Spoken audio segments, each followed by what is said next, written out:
All right, well, welcome back to Philosophy for Flourishing, the show where we explore principles and practices for living the best, most fulfilled life possible. And I'm excited because today I have the one, the only, the inimitable Andrew Bernstein here to speak with me about literature and flourishing. Thanks for joining me on the show, Andy. It's great to be here, John. Thanks for having me on. I miss doing the Hero Show with you on a regular basis. Although Robert Begley is great, but we miss your presence on that show. I do too. I think my shoes are well filled by Robert, though. Oh yeah, once yes. one time president of New York Hero Society, so he's got the credentials, I think, for that role. Hey, he founded the New York Hero Society. Yes, That's right, founder of the New York Hero Society, and but I do miss that. But I'm happy to at least link up with you today to talk about literature. And of course, right. I wanted to talk to you for several reasons. I mean, one, you not only have written a lot about heroes of literature. I think actually this is how we met. The first time I ever edited anything by you was when you sent an article on heroes of literature to TOS. I think that was the first piece that we worked on together. I think the first one was on education, wasn't it? The heroes and villains of education. Yeah. Okay. Yeah. And then the heroes of literature came second, I think. So yeah, it was in there. But in any case, one of my first experiences with you was learning a bit about the heroes of literature from you. But not only have you written about heroes and you do the hero show and you're very well versed on the heroes of literature, but also you write literature. You write your own short stories and even novels. And so I think you have this interesting perspective on the subject. So thank you for coming on to talk about literature and flourishing today. You're welcome. It's fun to discuss these topics and certainly to discuss them with you, John. So how did you get interested in literature? Because I know that you're also kind of a sports guy and you grew up really more interested in sports for a time, but at some point you really hit the books hard. What happened there? Well, actually, both from the time I was a little kid, and 5 or 6, I was wear out a path to the library to get all books I could, reading books, fiction and nonfiction, and I always preferred stories of heroes, whether it was we discussed. You and I discussed George Washington, on the Hero Show, for example. He was my first, real life hero. The heroes of the American Revolution, people like that. And fictional heroes. This was the 1960s. So Ian Fleming was writing the James Bond novels then. And I loved those books. The dogs are excited by this as well. But I came out of a crazy family. The world is often, viciously insane. And I weaned myself on the side of heroes, real life, and biographies of real life heroes, fictional stories of heroes like James Bond. I always loved Jack Schaefer's novel Shane. And then you mentioned sports heroes. As this was 1960. Mickey Mantle, Roger Maris were playing for the Yankees. They were my heroes. Later on, people like Michael Jordan, and before him, Larry Bird. Tom Brady later on. People who've done all these great things in sports. I mean, who've overcome real obstacles to do great things. So it all integrates for me. Biographies of heroes, reading fictional heroes, sports heroes, movie heroes, TV heroes. It was all about inspiring myself to do better than my poor parents, who were really, their life was really just very, very depressed and very, very sad. Yeah, so heroes are the key here. And you talked about inspiration. How else did seeing the stories of these heroes help you have a more flourishing life? Yeah, it's inspiration when you realize, we like to discuss on the Hero Show that great quote from Ernest Shackleton, right, the Antarctic explorer who was the hero of one of the most extraordinary survival stories in the history of mankind, when Shackleton said, "Obstacles are just things to be overcome," and that's what heroes show us. And so, who doesn't have obstacles in their life that that we need to overcome if we're going to get to where we want to go? And one thing that heroes show us especially I think in fiction, in literature, because a great writer could stylize it, could it doesn't clutter the, in real life there's a lot of clutter in the landscape, but in a great writer in fiction can laser focus, can stylize the story so that it's all about the hero and the main conflict, the hero versus the antagonist, and you can see, well, yeah, the feeling is, first of all, it's just maybe the most important thing about art, of any kind, John, including literature, is just to immerse yourself in this world, in this world of beauty and triumphant struggle, and just to live it, just to have this experience, and it's just so intensely emotionally powerful. And then related to that, secondly, the feeling is, and the thought and the feeling integrated is, well, if this hero, James Bond, can overcome, Blofeld, or, Shane can protect the family he loves against these bad guys, or my all-time favorite book, Howard Rourke, can overcome TUI and all these obstacles to achieve success as an architect on his own, commercial success on his own terms. Well, what might I do in my life? And so you have this intense, powerful, intellectual, emotional experience of being in that universe. It's very integrated. And then, it can inspire us to be the best version of ourselves. I'm reading Cal Newport's Deep Work for the first time. I've finally gotten around to it. And it's a book about how to get more done, how to be more productive, and really master your craft. And one of the interesting things he talks about, it's something that we've all heard before, but he says, when you're working, work really hard, but when you're done, be done. And I think that this really connects to what you're saying about literature and its role in life, that entering another universe helps you disconnect from your own and rejuvenate for a while, and really just step back and not continue to spin the wheels on all the problems that you have in your own life, but to see how others tackle problems in theirs. Yeah, and then plug it back in. You're disconnected while you're reading. You're just immersed in the experience of it. I mean, a great work of art is it ends in itself. It doesn't need any further justification. It's just even if Howard Rourke's story did not inspire me in my own life, just being immersed in that universe that Ayn Rand creates is an unrepeatable experience that needs no further justification. But you use a good word. You disconnect. But then you plug it back in. If you could choose to plug it back in, because wow, Howard Rourke overcame all these obstacles with so many great. Odysseus, in the Odyssey is a great example. And some of the you mentioned the Heroes of Literature essay that I wrote for TOS. Dr. Stockman in Ibsen's An Enemy of the People. They face these obstacles, could be daunting, even dangerous, and they stand up. They may or may not be afraid, but they're undaunted, right? I mean, courage is not the same as being fearless, right? Being fearless, I think, is irrational. If they shoot machine guns at you, you're not afraid. There's something wrong in your head, because you can't value your life very much. But was a great. Speaking of heroes, John, one of my all-time favorite movie heroes was John Wayne.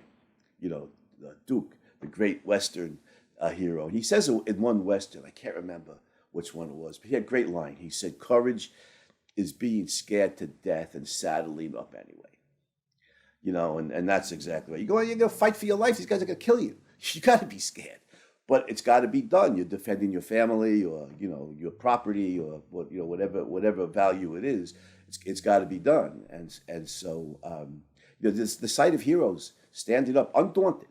They could be afraid, but they're undaunted. They stand up. They're undismayed. They stand up and fight for their values against all kinds of opposition, including life-threatening antagonists. And it's enormously inspiring, because we can emulate these. Plug it back in, to use after we're disconnected. Plug it back into our lives. We can make that choice, and could do us a lot of good. We could do ourselves a lot of good in our own lives by emulating these great literary heroes. Yeah, I think there are these values of courage and perseverance. I also really like some sci-fi, and am currently reading a trilogy recommended to me by Timothy Sandifer by John Varley. It's called the Gaia Trilogy, I believe. And it's really interesting where with sci-fi, part of what it does for me is it instigates my curiosity and creativity about the world, because it gives me new things to think about, like, oh, why doesn't this exist? And how could we make it exist? And what would it be like if this thing existed? So not only are these values of courage and perseverance and really sort of the manly virtues, we might call them, but there are these other virtues I think that can also help you in flourishing in your life as well.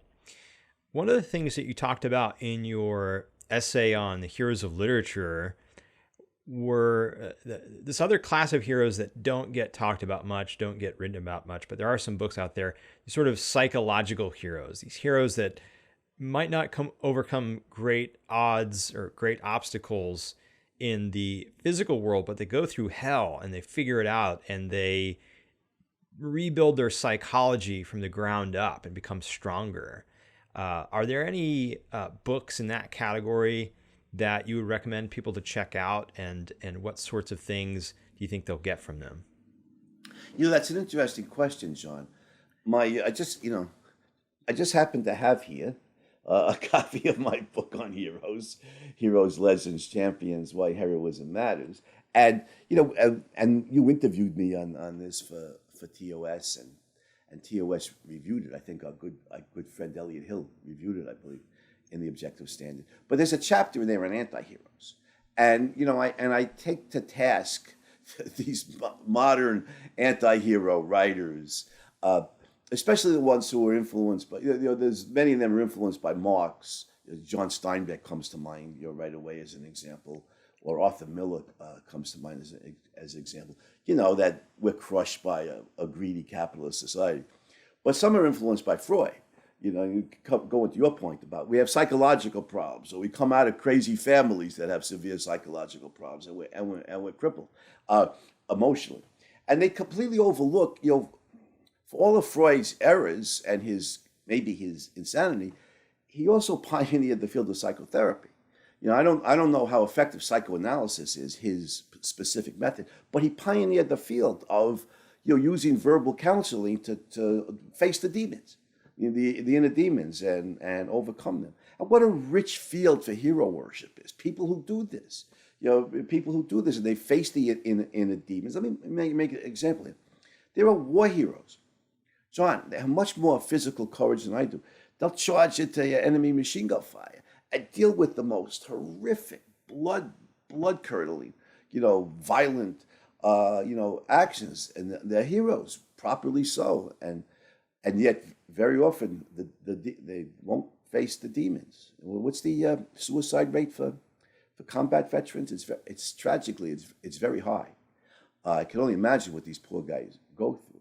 But it's not that, I don't think the inner demons, whether from whether shell shock, the term they used to use, what's the term today, post-traumatic stress disorder?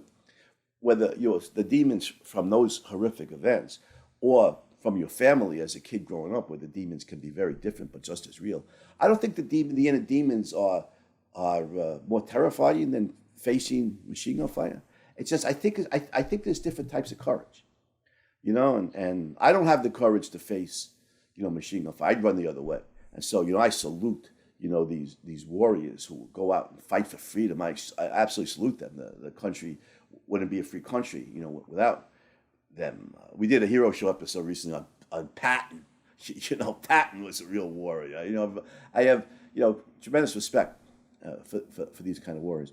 But I think there's different types of courage, and the courage to often find out stuff about your family. What went on in your family when you're a kid can often be terrifying, and people don't want to face that inner pain or those horrifying truths. But there are people who do it. Is my point. And why aren't there more? If you combine that rich field of psychotherapy, there are many books and essays written by professional psychotherapists for the intelligent layman. They're not written for in professional journals, tell this. They change the names obviously, but they tell real life stories of people who have faced these real painful inner conflicts and overcome them. And there should be more fiction writers who are hero worshippers who take advantage of this. One example comes to mind that's a semi-autobiographical novel was I Never Promised You a Rose Garden. I think Hannah Green was the nom de plume that she used when she first published it. I think she's using her real name now, Joanne Greenberg. And it shows real courage of this young girl with a psychotherapist who faces these terrible inner problems and overcomes them to go on to a very rich and successful life. That's one example. Irvin Yalom, I think he's a psychiatrist out in the Bay Area, wrote a book, Love's Executioner, I think is the title of it, where he tells real life stories of his patients. Obviously, all the names and specifics are altered, but people who, again, they face these real painful inner conflicts, and to greater or lesser degree, they got healthier. I mean, mental health, just look at the state of the world, and you can see how valuable mental health is. It's not funny. And so, yeah, I mean, I think there's a gold mine here in the 21st century for writers who are fiction writers, who are one, hero worshippers, and two, recognize the gold mine of material that's available in the rich field of psychotherapy. Yeah, one book that I think is definitely worth mentioning in this category is The Midnight Library by Matt Haig. I read that a few months ago and was blown away by it, and the sort of psychological battle that this girl goes through, and it's sort of got this science fiction-esque element to it that makes it work, but I don't want to give too much away. I'll just plug it. The Midnight Library by Matt Haig is just a great book in this category. And inner conflicts in a work of literature can be very, very powerful. They don't necessarily involve psychological issues. It can be a conflict of moral values. In one of my all-time favorite novels was Shane. Jack Schaefer's brilliant novel Shane, which is much more than a Western shoot 'em up. It works, as a Western shoot 'em up, as an action story. But here's Shane, who's got a shady past. He's been a gunfighter of some kind, and he wants to get away from it. He's endless violence and everything. He wants to hang up his guns, literally. And then he meets up with the Starrett family, falls in love with the whole family, and then their life is threatened by bad guys, and they're farmers, and they're honest, hardworking, enormously productive people. They're not gunfighters. They're not warriors, and so he's faced with this terrible inner dilemma. Do I go back to gunfighting and killing? I give up my dream of living a peaceful life, or do I let the Starrett family be? Do I let Joe Starrett be killed and his wife widowed, their son semi-orphaned? It's a terrible inner conflict there. People probably know how the story turns out. I don't want to give it away, but that inner value conflict is those are the most powerful, certainly amongst the most powerful conflicts that you could portray in a work of fiction. I think a lot of people don't fit fiction into their routines because they sort of feel like they're cheating on the rest of their life when they're pulling this stuff in and making time for it. What do you say to people that just don't make time for fiction? And do you have any thoughts on getting more fiction reading in? What do I say to them? Boo! That's what I say. You reminded me. You and I did a hero show episode of one of the great heroes of fiction, that's Sherlock Holmes, who himself, a fictional character, had no use for fiction. He's a fiction. He said, that's useless. He said, facts. He said, give me facts. And he'd always criticize Watson for, embellishing the stories and everything. But for people who don't make time or room for literature or reading fiction in their lives, I would just say, your choice, your life, your choice about what you want to read or what you want to do in your spare time. But you may be overlooking the enormous entertainment value. I mean, look at some of the thriller writers. Our good friend Brad Thor. Who's his character. What's the hero's name? Scott Horvath. and he's a former Secret Service agent. He's saving the world all this time from all these bad guys. The way Ian Fleming used to write the James Bond stories in the 50s and 60s. And the one thing about thrillers is they're always well plotted. And so you're on the edge of your seat. What's going to happen? You can't put the book down. You're up till 5 o'clock in the morning on a work night because you got to find out what happened. It's an intense, suspenseful story. Just the entertainment value of it and living in the experience of living in a stylized universe where the whole goal is to save the world from this evil guy who's going to blow it up, or whatever. You're missing out on that. And second, already you're also missing out on what you and I have just discussed. If you're reading stories about heroes, and there are a lot of, they're not limited to suspense thrillers. Ayn Rand wrote the greatest stories about heroes, and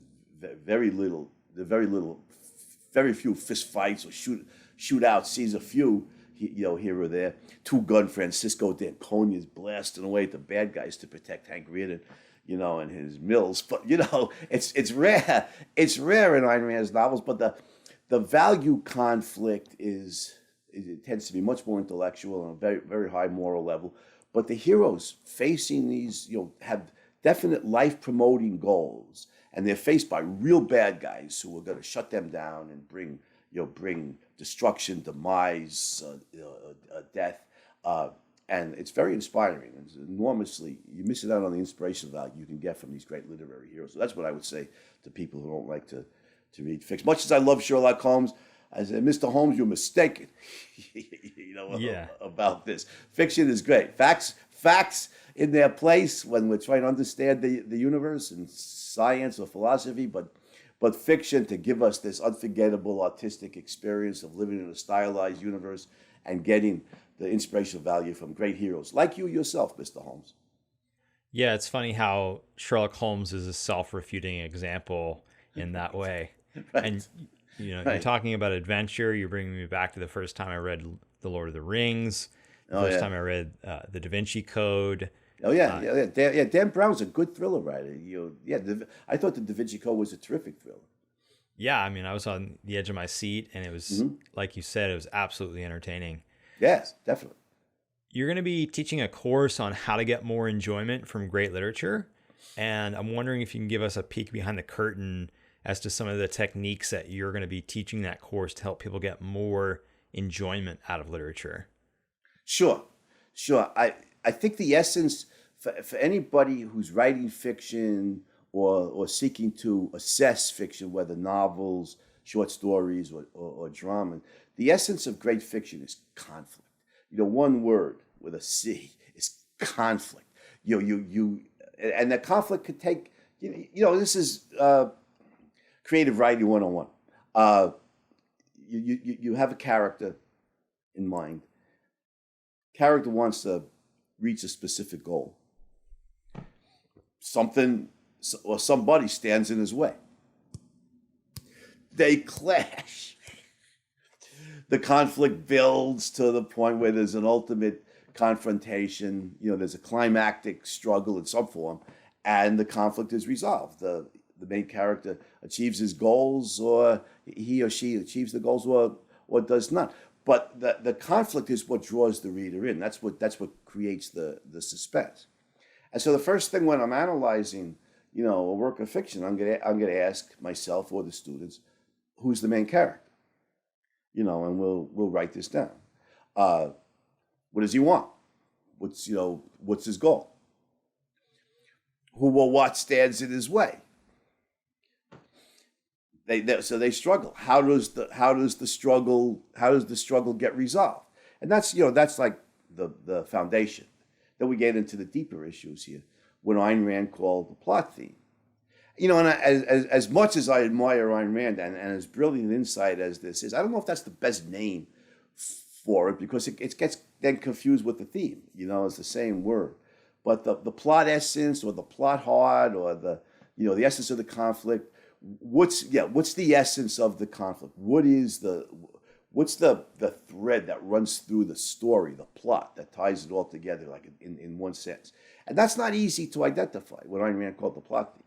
But Yeah, she's that's sort what of trying to abstract out from the plot elements themselves to what is the overarching message conveyed by this plot or something like that. Is that right? yeah, like she herself says, but Atlas Shrugged, the plot theme, or what I like to call the plot essence, is the men of the mind going on strike. Hmm. You know, and I don't think she ever gave us the plot theme in The Fountainhead, but it's something like a revolutionary architect fights against conventional standards, or something like that. These don't come from Mount Sinai. When we work on the plot theme or the plot essence, we could tweak it, we could change it, we could alter, we could put it in different verbal formulations. But we want to get the main idea of what's the plot all about, what's the conflict all about. And then once we have that, as Ayn Rand points out, then we can ask ourselves, what's the theme? What's the abstract meaning of this piece? And then I'll take it a step further, because after we identify the theme, I want to identify what's the meaning of this. For instance, the theme of The Fountainhead is independence versus dependence, right? Or as Ayn Rand put it brilliantly, it's individualism versus collectivism, not in politics, but in men's souls. Well, okay. Well, you could write a novel with that theme where the collectivists are the heroes and the individualists are the bad guys, right? But that's not The Fountainhead. So when I ask you, what's the meaning of this story? I want to know. Well, what side does the author come down? Is the author taking sides?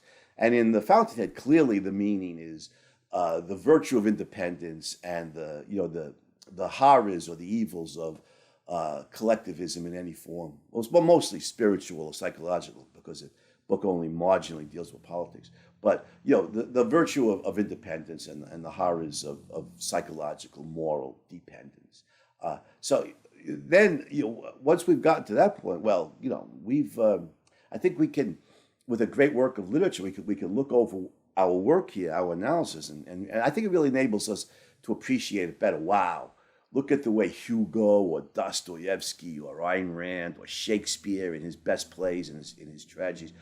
Look at the way he or she put this all together. Look at the integration here. Can appreciate the emotional experience of being in the universe. But then the intellectual analysis, wow, look at the artistry here. You can really appreciate the artistry of putting this all together, telling this story that dramatizes this very serious theme and has a profound meaning, to it. I think we have, again, the appreciation is integrated. An intellectual appreciation, what's tied to it is the emotional reaction of admiration for the great artistry of these great writers. So, in your course on literature, you're going to be talking about some artists that I don't think they're like household names, and you've got some stories by Frank Spearman and Richard Connell, Dorothy Canfield Fisher. Could you give us just an idea, just a taste of what a few of these stories are about and why you think they're worth looking into? Some of these are classics, John. Some of these are so good, and they're little known, and/or well known like 100 years ago, but they're little known, today. So one, Carl Stevenson. Does anybody even know the name anymore? Leiningen versus the Ants, or Leiningen. I'm not sure how to pronounce the name, but without giving it away what happens, but I just say he's a plantation owner at Leiningen, in Brazil, and these killer ants are coming. And the government officials say nothing could stand in their way. They're an act of God, and they're just voracious, like millions and millions of these. They'll eat anything. I suppose we could call them. They're omnivorous. They eat everything, including human flesh. They're an act of God. The government official says you got to clear out. And Lyons says, "Act of God, bah." He says, they're monsters or something. He says, my intelligence is going to defeat them. So he sets up defense to defend his plantation against this army of voracious ants. And the conflict that follows is just terrific. Oh man, it's life and death every second because there's millions of these, omnivorous ants, and it's just a great story. I mean, it's a great story. I'm amazed that it's not better known. What a movie that I don't know if there was ever a movie made about. What a movie because it's so visual. You're fighting these man-eating ants. I mean, it's a great story, and yeah. I don't want to say anything more about it. Reminds me of a line out of Darwin's travel journals where he's talking about this just huge, massive ants just comes through this area and just eats everything in their path. Go ahead. It's real. It's real. This is, I mean, it's a work of fiction, but these kinds of, omnivorous ants, they exist. I could see why some of them might think they're an act of God or an act of the devil. I mean, they're so, hideously destructive. So it's a great conflict. Now, a story that was well known, 80, 90 years ago, and was made into a movie, not so well known today, is Stephen Vincent Benet's The Devil and Daniel Webster. Daniel Webster's, this is an American tall tale, and I love American tall tales. It really captures the essence of the American spirit. Paul Bunyan's the swaggering giant who defoliates continents, Pecos Bill, the tall tale, the giant of the cowboy, legend, and Daniel Webster's present. Yeah, Daniel Webster was obviously a real life guy. He's a U.S. Very very influential U.S. senator,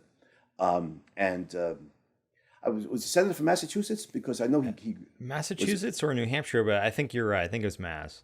Yeah, I think he might have been from New Hampshire, but I think he was elected to the Senate from Massachusetts. I could be mistaken on American history. Mid-19th century, prior to the Civil War, he was a giant of American politics. But Benet presents us even more of a giant, because he's this great lawyer, and one of his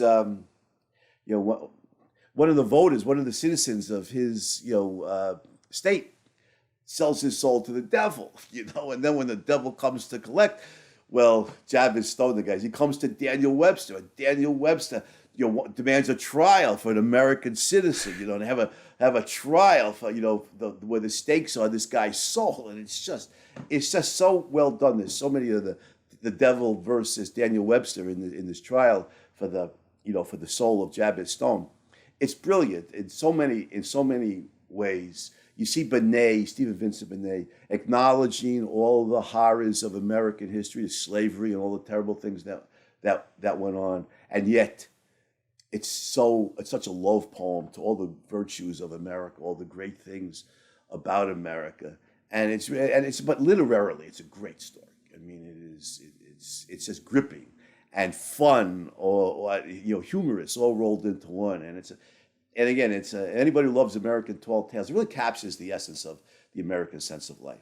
That we can build this, take this wilderness continent and make it into the greatest civilization in history.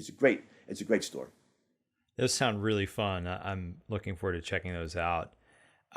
We're, of course, both fans of Ayn Rand, and she's not included in the course you're doing, but I'm just curious, because I have my own opinion, but I'm wondering what you think is the best book for someone, the best of Rand's novels for someone to start with. Like, what's the first one you think people should read? We probably disagree on this. That's why I'm bringing it up. Well, it depends on the age. Yeah. But if they're teenagers, 16, 17, like that, I would start with The Fountainhead. That's my all-time favorite book.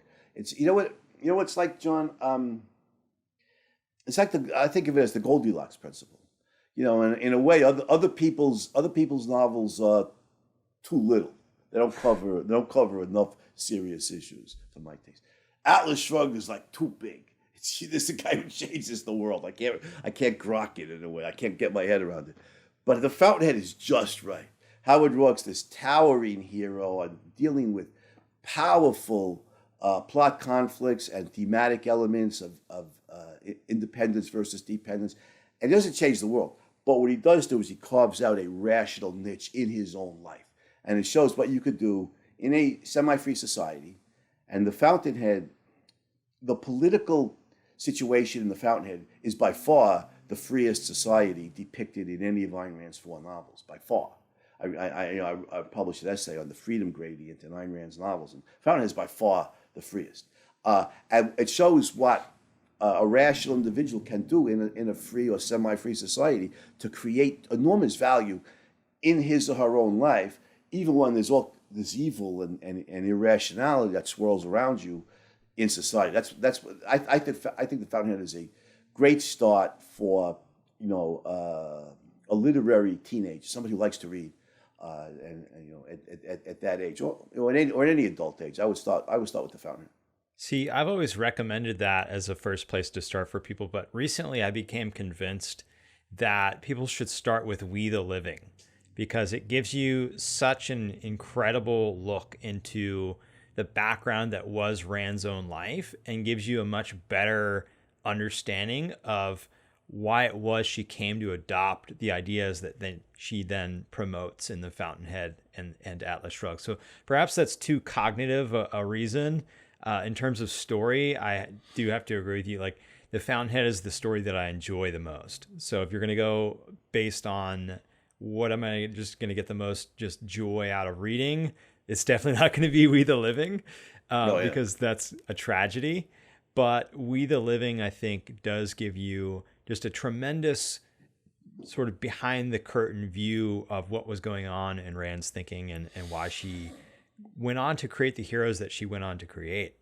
So yeah, We the Living is a brilliant window into Ayn Rand's soul, and it's autobiographical in morally and philosophically, not literally, but not journalistically, but also We the Living is a brilliant love triangle.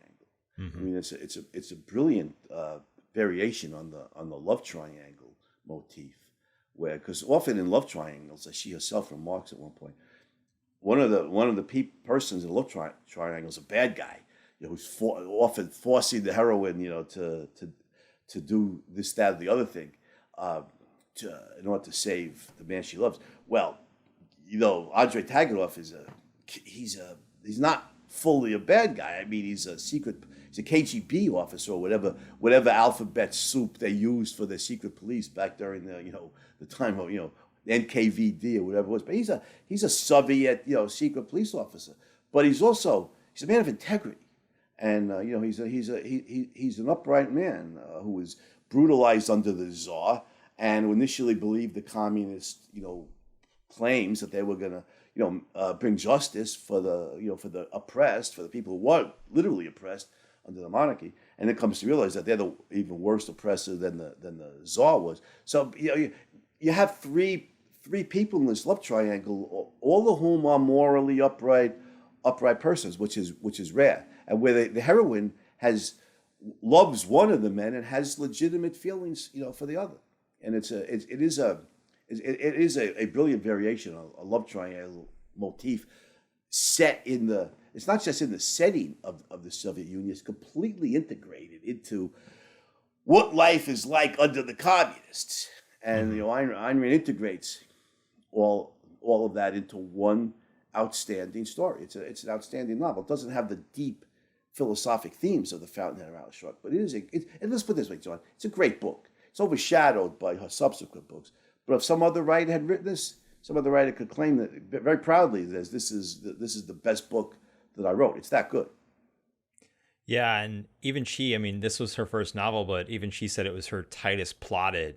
Like the just each piece of the story unfolds very, very perfectly from what preceded it. It's genius. Yeah, it is a brilliant plot structure. The movie version was very good. It has a fascinating backstory of its own. Yeah, which is captured in an essay. I know that you've got some essays in a book called Essays on We the Living, which is a really interesting book. So people interested in the backstory on We the Living, check that out. But in any case, I'm really looking forward to delving deeper into some of these short stories with you.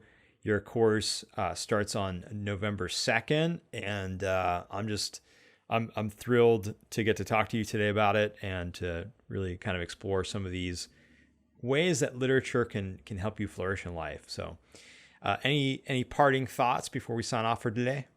Well, I have a couple of my own stories in the course. Can I put in a word? Oh yeah, let's hear it. Yeah, on that, because I have a collection of short stories that I just heard from the publisher yesterday, the Brooklyn Stories, a rousing collection from New York's most colorful borough, the subtitle. It's going to be out before Thanksgiving. So, I'm very happy about that. And two of the stories, there's 10 stories in the collection, in the Brooklyn Stories. Two of them are in the course. What are the titles? The Clock Strikes. Nobody's read these yet, so the titles won't mean anything to them. And Life Struggle. But again, I want to give it away. The Clock Strikes there's also a love triangle. There's a professor.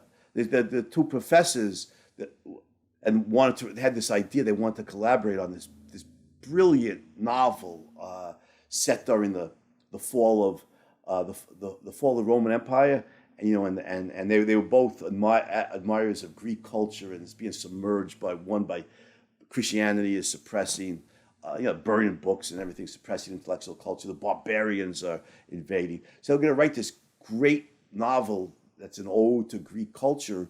And the one younger professor was in love with a woman who, then she marries the other guy, betrays him in effect, and he's just heartbroken and angry. He just cuts off dealing with both of them, and so then they talk about inner conflict. So in order for me to write this dream novel, I need to overcome the pain, the betrayal, or and the agonizing, knife wound in my heart of losing the woman I love to this other guy who claims he's the better man. The better man was he's arrogant on top of it. I got to deal with this guy.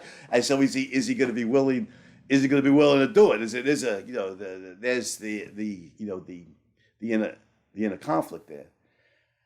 At Life Struggle, I gotta say it's autobiographical.